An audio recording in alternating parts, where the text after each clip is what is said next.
On Father's Day 1984, what began as a routine motorcycle swap meet in the quiet suburb of Milperra, southwest of Sydney, erupted into one of Australia's most shocking displays of public violence. The Milperra Massacre, also known as the Father's Day Massacre, left 7 people dead and 28 others wounded in a gun battle that lasted at least 10 minutes. The massacre occurred at the Viking Tavern during what was meant to be a peaceful family event on Father's Day. Instead, it became the site of unprecedented violence between 2 rival motorcycle clubs, the Comancheros and the newly formed Bandidos, whose bitter rivalry had been escalating for months. The casualties included not only gang members but also innocent bystanders, most tragically 14-year-old Leanne Walters. The Comancheros Motorcycle Club was founded in the late 1960s, though accounts vary between 1966 and 1968. William George "Jock" Ross, a Scottish immigrant and former soldier, founded the club and became known as the Supreme Commander. Ross was a military enthusiast who brought his knowledge of warfare tactics to the motorcycle club world, adopting a hierarchical structure with strict membership rules. By the early 1980s, the Comancheros had grown substantially under Ross's leadership, attracting members from across Sydney and expanding their influence throughout New South Wales. The club operated from various locations across Sydney, with members involved in legitimate businesses as well as criminal activities. However, internal tensions began to develop within the organisation, particularly regarding Ross's leadership style and adherence to club rules. The catalyst for the split within the motorcycle club would ultimately lead to the Milperra Massacre, which occurred when allegations arose regarding Ross's conduct with the wife of another Comanchero member.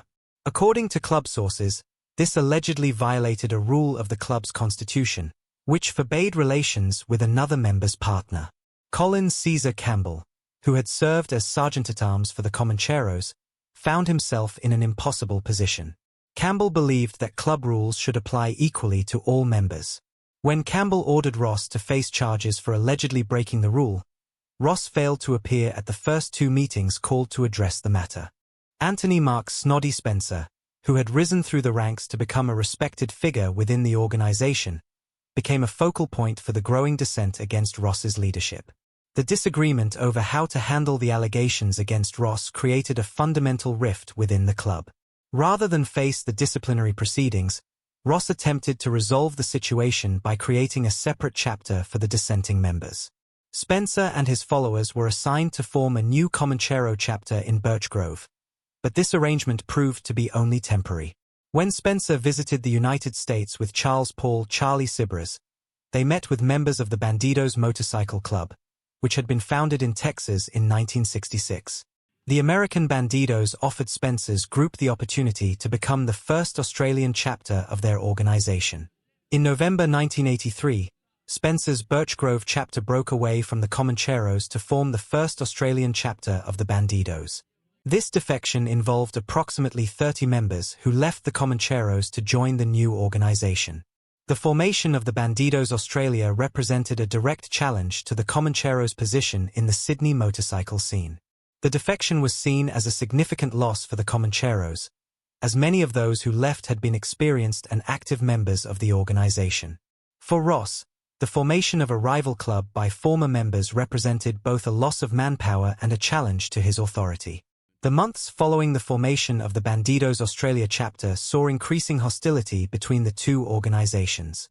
Both clubs were competing for new members and seeking to establish their dominance in the Sydney motorcycle community. This competition led to various confrontations and incidents throughout 1984. On August 11, 1984, according to historical records, war was declared between the 2 clubs following a confrontation at the Bull and Bush Hotel on August 9. Following this conversation, both organizations began preparing for potential violent confrontation.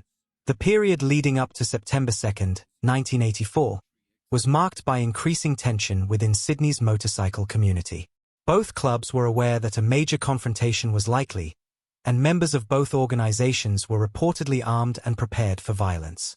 September 2, 1984, was Father's Day, and the Viking Tavern in Milperra had been chosen as the venue for a motorcycle swap meet. The event was intended to be a family-friendly gathering where motorcycle enthusiasts could buy, sell, and trade motorcycles and related equipment. Many families attended, with parents bringing their children for what was expected to be a peaceful Sunday afternoon outing. Both the Comancheros and Bandidos were aware that their rivals would likely attend the swap meet. At around 1 p.m., 19 armed Comancheros arrived first at the Viking Tavern during the swap meet. The Bandidos arrived later with approximately 30 members led by Spencer. The presence of both clubs at the same venue created an extremely tense situation. Members of both organizations were reportedly armed, and the atmosphere became increasingly hostile as the two groups faced each other. The exact sequence of events that triggered the violence remains disputed, with different witnesses providing varying accounts. However, Justice Roden later named William "Jock" Ross as the instigator of the violence, stating that Ross was primarily responsible for the decision that members of his club go to Milperra in force and armed. What is clear is that the situation escalated rapidly from verbal exchanges to deadly violence. The confrontation began with members of both clubs facing each other across the tavern's car park. Tensions reached a breaking point when verbal insults and challenges were exchanged between the rival groups. Witnesses reported seeing members of both clubs retrieving weapons from their motorcycles and vehicles, transforming what had been a tense standoff into an armed confrontation. Within moments, weapons were drawn and gunfire erupted. The sound of the first gunshots sent families and innocent bystanders fleeing for cover, seeking protection behind cars, in the tavern building, or wherever they could find shelter. Panic spread through the crowd as families with children realized they were caught in the middle of a war zone. Parents grabbed their children and ran, some crawling on their hands and knees to avoid the gunfire.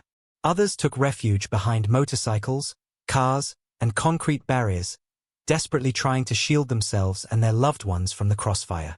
The battle lasted at least 10 minutes, during which members of both clubs engaged in sustained gunfire across the car park. Various types of firearms were used during the confrontation, including pump-action shotguns, semi-automatic rifles, and revolvers. Some club members moved between vehicles, seeking better positions to continue firing at their enemies. The car park became a scene of intense violence as club members continued to exchange fire, with empty shell casings scattered across the asphalt. The gunfire was indiscriminate, with bullets flying in multiple directions and putting everyone in the vicinity at risk. Stray rounds struck vehicles, buildings, and tragically, innocent people who had no connection to the feuding clubs. The fact that the battle took place in a public venue with families present made the situation particularly dangerous for innocent bystanders, turning a family outing into a nightmare of violence and terror. When the violence ended, 7 people were dead and 28 others had been wounded. Among the dead were members of both motorcycle clubs as well as an innocent bystander who had been caught in the crossfire. The victims included 4 Comanchero members and 2 Bandidos members. The death that shocked the Australian public the most was that of Leanne Walters, a 14-year-old girl who had been at the swap meet with her family. Leanne was struck by gunfire during the battle and became an innocent victim of the violence between the two clubs. Her death transformed the incident from a criminal matter involving motorcycle gangs into a national tragedy that highlighted the danger these organizations posed to the broader community. The 28 wounded included additional motorcycle club members, tavern staff, and members of the public who had been attending the swap meet. Many of the wounded suffered serious injuries, while others sustained less severe wounds. The casualties represented one of the highest death tolls from a single violent incident in Australian criminal history.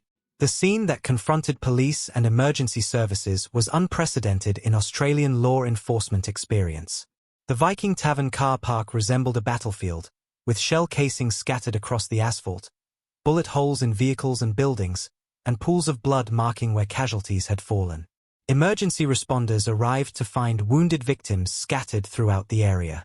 Paramedics worked frantically to treat the wounded while police secured the scene and began collecting evidence. Local hospitals were placed on emergency alert as medical staff prepared to deal with the unprecedented number of gunshot victims. Police faced the enormous task of securing a crime scene that covered several hundred square meters and contained dozens of weapons and hundreds of pieces of evidence. Both Ross and Spencer were among those arrested at the scene, along with numerous other members of both clubs. Many of those arrested were themselves wounded, requiring medical attention before they could be processed. The media response was immediate and intense, with news crews arriving within hours. The images of the aftermath, damaged motorcycles, bullet-riddled cars, and blood-stained pavement, shocked the Australian public and brought national attention to outlaw motorcycle club violence. The investigation into the Milperra Massacre was extensive and complex. Police had to reconstruct a chaotic gun battle involving dozens of participants, multiple weapons, and numerous casualties. The investigation was complicated by the reluctance of many witnesses to cooperate with authorities, as well as the code of silence that existed within motorcycle club culture. The trials began in 1986 and lasted several years. A total of 43 people were initially charged in connection with the massacre, with charges ranging from murder to affray to weapons offenses. In 1987, 7 men were convicted of murder, including William Jock Ross. Anthony Mark Snoddy Spencer was not convicted of murder as he had hung himself in prison in 1985 before the trial had started. However, all the murder verdicts were later quashed and replaced with manslaughter convictions by the Court of Criminal Appeal. The Milperra Massacre remains one of the most significant criminal incidents in Australian history, demonstrating the potential for extreme violence within outlaw motorcycle clubs and highlighting the danger these organizations could pose to the public. The death of 14-year-old Leanne Walters served as a stark reminder that the activities of these clubs had consequences that extended far beyond their own membership. Both the Comancheros and Bandidos organizations were significantly affected by the events of September 2, 1984. The arrests, convictions, and casualties substantially weakened both clubs, though both organizations would eventually continue to operate in various forms. More than 4 decades later, the Milperra Massacre continues to be remembered as a watershed moment in Australian criminal history. Years later, reflecting on the tragedy, a former bikie told the Herald Sun, "Milperra was catastrophic. It was a ridiculous and terrible thing to happen." He added, "Many of us just wanted to escape our dreary lives. Escape for one night a week, dress up like Marlon Brando and be a wild one." The roar of engines may have faded from Milperra, but the silence where Leanne Walters once stood speaks a truth that cannot be forgotten. The true cost of that day was not counted in club patches, but in the innocence of a girl lost forever in a storm of senseless gunfire.